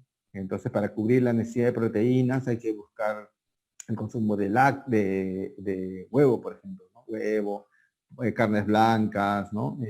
Entonces, y muchas veces preparaciones ya no deben ser fritas, ya deben ser lo menos posible, más tipo sancochado. Entonces, ese tipo de preparaciones ya al paciente como que le incomoda, ¿no? Porque él estaba acostumbrado a comer con un poquito más de sabor, quizás con un poquito más de gusto, pero ahora las comidas sancochadas tú lo podrás comer una semana, pero luego gradualmente ya te aburre. Entonces, eso va a comenzar a cambiar, ¿no? Otra de las formas que podemos agregar para tratar de mejorar la cantidad de proteínas del paciente, de lo que necesita, y que podemos darle, por ejemplo, para que puedan darle calorías y también proteínas, es el uso de las menestras. Si el paciente no tiene problema su cáncer no es un cáncer gástrico, entonces el uso de las legumbres, o sea, las menestras, va muy bien, ¿no? Para este tipo de, porque eso se puede hacer hasta puré y puede consumir, aporta proteínas y aporta también calorías. Entonces, el tema del tratamiento nutricional tiene que ver mucho ya de una manera individualizada cada paciente. En el tema básicamente es para nosotros ver la cantidad de calorías y la cantidad de proteínas y quizás la indicación de los micronutrientes. O cuando nosotros vamos a poder hacer, por ejemplo, el tema del uso de la nutrición integral o parenteral, ¿no? Eso también tiene que usted ver el criterio, con qué criterio va a utilizar la nutrición integral. Por ejemplo, digo, integral. El paciente no come bien, come menos de 1000 mililitros, o sea, menos de 1 litro de volumen en el día, usted ya tiene que pensar en que puede utilizar una nutrición enteral, o sea, por una sonda nasogástrica, ¿no? ¿Por qué? Porque el paciente se va a desnutrir. Porque quizás el paciente está en una etapa en que sí se puede recuperar, yo lo veo que sí tiene, pero en ese instante no tiene apetito, no come, no. Entonces yo tendría que utilizar lo que es la sonda nasogástrica para la nutrición enteral total, ¿no? O en todo caso, si es que yo tengo, por ejemplo, un paciente que ha sido operado, por ejemplo, de un cáncer en el tracto, en la zona alta, yo podría utilizar la nutrición parenteral por un tiempo hasta que mejore el tema de la cirugía y podría utilizar nutrición parenteral, viendo también el pronóstico del paciente, ¿no? Entonces yo podría utilizar nutrición parenteral total, ¿no? Para tratar de cubrir la necesidad de calorías y de proteínas y de micronutrientes, porque en la parte de la nutrición parenteral también se cubre con los micronutrientes. Ahora, pero eso ya usted tiene que verlo. Volúmenes, si el paciente usted hace un recuento en el día y consume menos de 1000 mililitros en el día, por ejemplo, usted dice, ¿cuánto toma en el desayuno? Media tacita. En la media mañana con la justa un pirexito. En el almuerzo, sí, un plato pequeñito que no llega ni a 200. Y así usted hace un recuento durante el día y consume menos de 1000, usted tiene que ya pensar en que tiene que dar nutrición enteral, ¿no? Total, ¿no? Por una sonda nasogástrica, una sonda orogástrica o si el paciente tiene, pues, botón gástrico. Pero tiene que pensar en eso. Ojo. Y bueno, en el caso también de las recomendaciones van a depender básicamente de, eso está en la guía. En la guía, usted va a encontrar en la guía del MINSA y de salud para el tratamiento de cáncer, recomendaciones de nutrición y alimentación para el cáncer, usted va a encontrar eso, va a encontrar estas indicaciones. No hay en sí un esquema, un tipo de dieta, no existe como, por ejemplo, para el paciente, como para el diabético, ¿no? No, usted va a encontrar recomendaciones porque cada paciente es diferente, ¿no? Entonces, tiene que tener en cuenta, por ejemplo, que a veces, como le dije al inicio, el paciente consume bien en el desayuno, aproveche ese horario que come bien en la mañana y la media tarde, porque ya almuerzo come poco, cena come poco. Ahí tendría que ver usted también el uso de algún suplemento, ¿no? Podría ser una fórmula estándar, ¿no? De las que venden normales, usted vea. O podría utilizar algún otro suplemento proteico que también venden, ¿no? A base de albúmina o a base de leche, de caseína de leche, también podría utilizar en la media mañana o en la media tarde, sobre todo en la media tarde, para tratar de complementar las proteínas de la cena, ¿no? Siempre usted preguntando cómo es su rutina de comida, así bien rápido qué es lo que come durante el desayuno, almuerzo y cena, rápidamente saca su carga.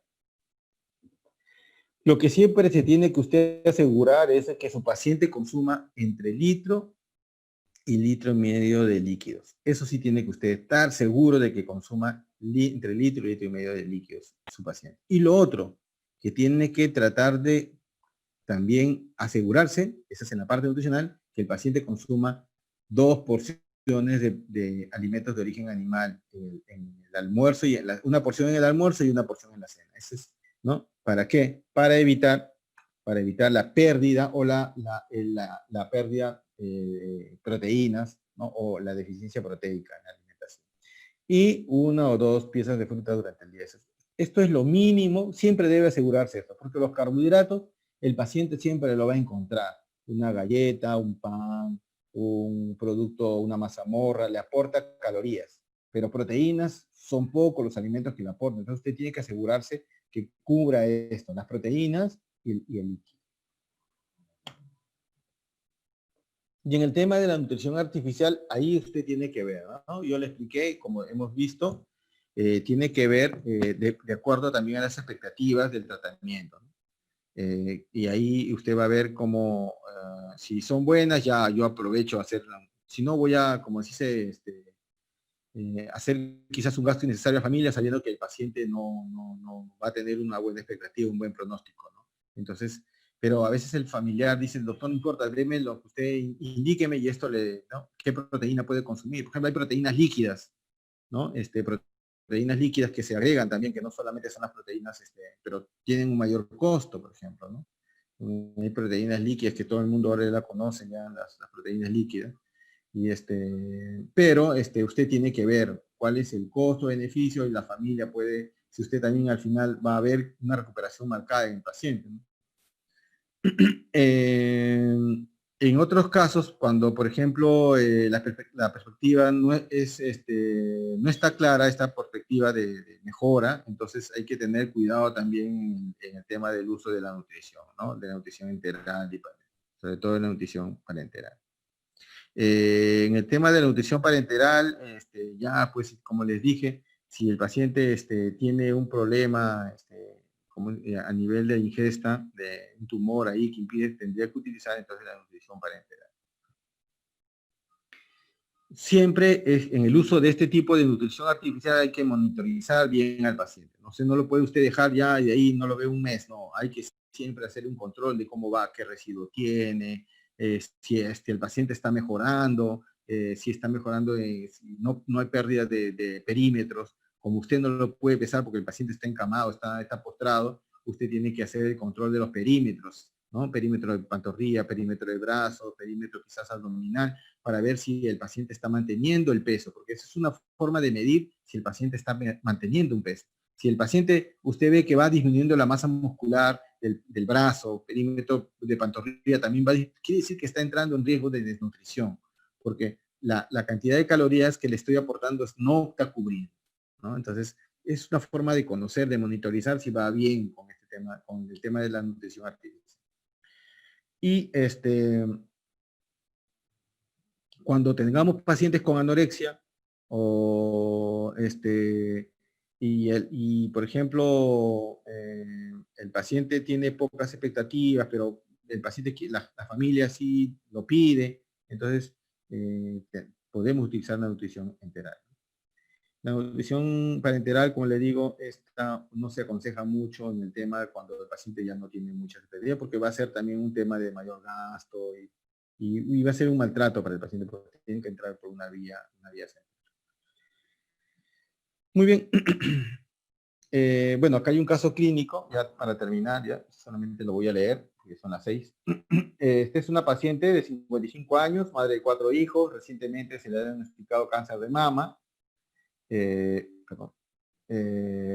Positivo para el receptor de estrógeno. Su plan de tratamiento consiste en una cirugía y una radioterapia de la mama y con un tratamiento de tamoxifeno durante 5 años. Dentro de 3 semanas se someterá a una tumorectomía seguida de 5 a 6 semanas de radioterapia por radio, ¿no? Radioterapia. Y la paciente tiene una talla de 1,72, pesa 84 kilos, tiene antecedentes de hipertensión leve controlada con la dieta y actualmente no realiza actividad física, sedentaria la señora, pero está motivada a hacer algunos cambios en su estilo de vida y también le resulta atractivo el uso de suplementos dietéticos y multivitamínicos con minerales para reducir el riesgo de la recurrencia del cáncer, ¿no? Una vez que ya sea operada, para que no pueda recurrir a este cáncer, entonces, y tratar los efectos secundarios relacionados con el tratamiento y los síntomas menos.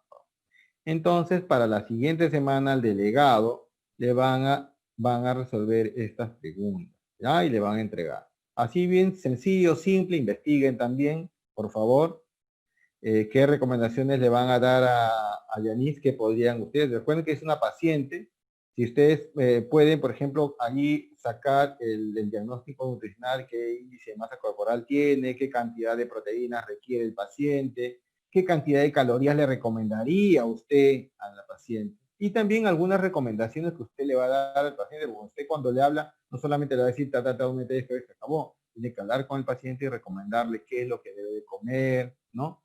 ¿Qué efectos secundarios podría tener la cirugía? Explíquele, usted va a tener que resolver estas preguntitas, por favor. Para la siguiente semana, bien sencillo, no quiero que sea muy complicado, y se la pasan al delegado, William, ¿no? Y ahí hay otra pregunta, como está el peso de Yanis dentro del peso corporal, pueden sacar el índice de masa corporal y decir si está o no.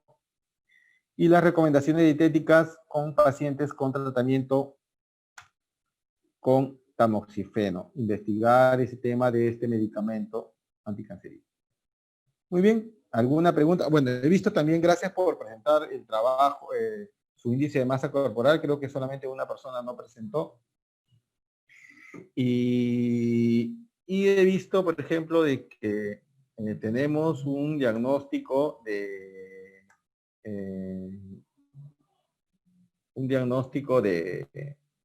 con mayor cantidad de sobrepeso, ¿no?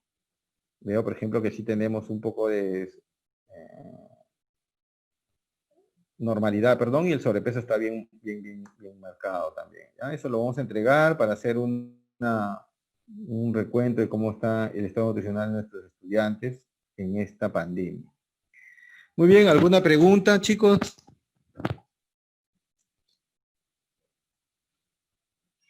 No se olviden que para la siguiente semana quiero que me respondan así de una manera sencilla y le entregan a su delegado las preguntas del caso clínico, del último caso clínico que hemos podido resolver. Y para la siguiente clase vamos a ver entonces el tratamiento de las anemias y no recuerdo cuál es el otro tema, a ver, déjenme ver.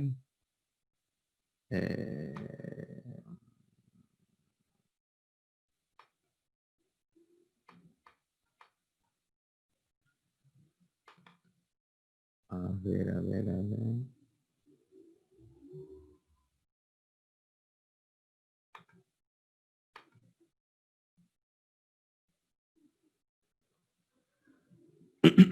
Sí, vamos a hablar entonces sobre el cuidado nutricional de las anemias y la desnutrición. Vamos a hablar sobre, ya me acordé, vamos a hablar sobre la nutrición en la enfermedad renal, porque es importante también conocer eso. Y vamos a hablar sobre la enfermedad, sobre el uso de la nutrición enteral y parenteral, en qué casos se utiliza, en qué casos usted va a recomendar el uso, ¿no? Porque es importante que lo conozca, y más o menos cómo se hace el requerimiento de calorías, proteínas, que en este caso es gramos de nitrógeno, para que tenga una idea cuando usted está haciendo la visita y le toque hacer, por ejemplo, una rotación y por ahí hay algún intensivista y el maneje eso, usted no se quede callado, usted va a saber responder, ¿no? Muy bien. ¿Alguna pregunta hasta ahí?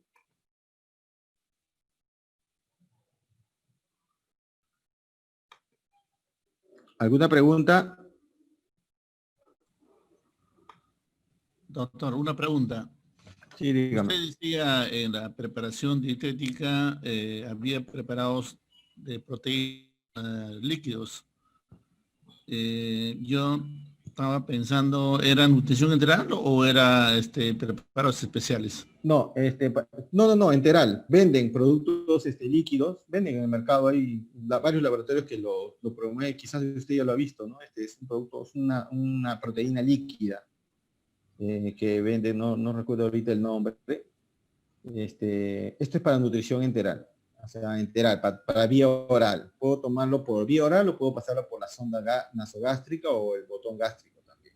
Para la nutrición parenteral es diferente, eso lo vamos a ver, pero les voy avanzando. Por ejemplo, para la nutrición parenteral, todo viene en una bolsa, ya sabemos, una bolsa especial preparada, emulsificada, con proteínas, carbohidratos y grasas y micronutrientes, en este caso minerales y vitaminas.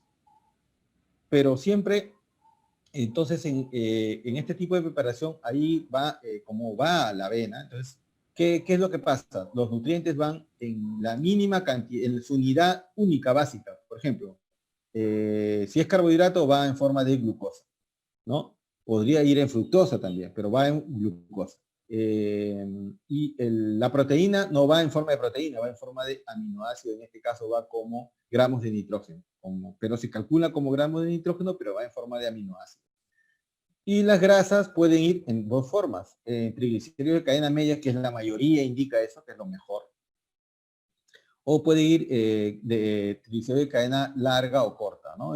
O una mixtura, para que haga una emulsificación. Eso solamente usted va a hacer usted solamente tiene que conocer para que tenga una idea y no esté perdido o esté en la luna cuando le hablen.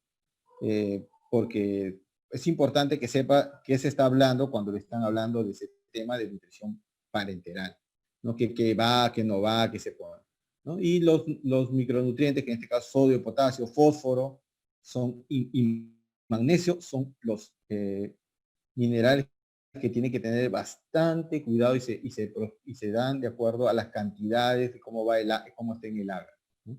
Pero es bonito saber y conocer porque es también un tema interesante. El médico intensivista maneja muy bien este tema. Y bueno, lo de la proteína de origen, es básicamente la proteína líquida, es para oral o nutrición enteral, no es para enteral. Muy bien, chicos, ¿alguna otra pregunta? Gracias, profesor. Ya, Marcelino. De repente no sé si, ya que hoy día se habló de los pacientes oncológicos, ¿usted ha tenido experiencia en manejar el calostro para Claro, he escuchado, porque el calostro, pues, tiene es como decir, como tiene las inmunoglobulinas y ayudan a las defensas y mejora el estado inmunológico del paciente. He visto que lo venden también en polvo, que lo reconstituyen y lo toman muchos pacientes para mejorar ese tema de la inmunidad, porque recordemos que el tema tiene que ver mucho también con el tema de la inmunidad, de la mejora del estado nutricional. Y he escuchado el uso del calostro, pero no mucho, pero he escuchado que se utiliza, que lo utilizan, ¿no? Pero más allá no he visto. He visto, por ejemplo, el uso de algunos nutrientes inmunomoduladores, por ejemplo, hay uno que la glutamina y la arginina son muy buenos también para la protección gástrica, también se utiliza bastante. Y bueno, y más por ahí algún otro suplemento nutricional que pueda tener esos productos, se llaman productos inmunomoduladores, ¿no? Que pues, ayudan también a mejorar la inmunidad.